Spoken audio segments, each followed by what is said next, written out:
Aster Kasat Maijen TNI Joko Hadi Susilo mengunjungi lokasi TMMD di Desa Sidomulyo, Kecamatan Gunung Megang, Kabupaten Muara Enim.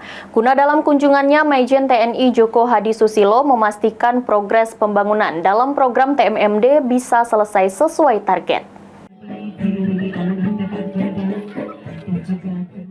Asisten Teritorial Kepala Staf Angkatan Darat Mayor Jenderal TNI Joko Hadi Susilo mengunjungi lokasi TMMD ke-120 di Desa Sidomulyo, Kecamatan Gunung Megang, Kabupaten Muara Enim.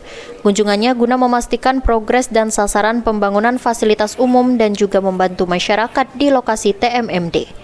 Aster Kasat Maijen TNI Joko Hadi Susilo mengatakan, sejauh ini kegiatan dan pembangunan di Desa Sidomulyo berjalan sesuai rencana, yang ditinjau pembangunan rumah warga tak layak huni, pos siskamling, pembukaan jalan, perbaikan dan pembangunan musola, pembangunan MCK, serta program ketahanan pangan termasuk pembuatan sumur bor. Dalam kegiatan TMMD ini, anggota TNI disupport langsung oleh pemerintah daerah dan terutama ketersediaan masyarakat setempat yang rela ikut bergotong royong dan membantu anggota di lapangan untuk bekerja. Program dari keseluruhan pembangunan sudah mencapai 50%. Kondisi ini bisa dipastikan akan rumpang sesuai target awal.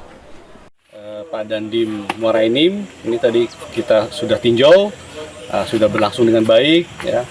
Dari pembuatan jalan, meninjau untuk rehab rumah tidak layak huni, ada 5 titik, kemudian juga rehab musola 1 unit, pembuatan musola 1 unit, kemudian juga kita juga sudah survei untuk pembuatan pos kamling 1 unit, dan sekarang kita meninjau untuk program ketahanan pangan.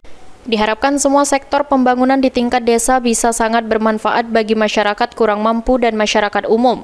Selain itu, masyarakat sekitar juga bisa merawat dan menjaga fasilitas umum yang dibangun melalui program TMMD. Mardiansyah, PAL TV.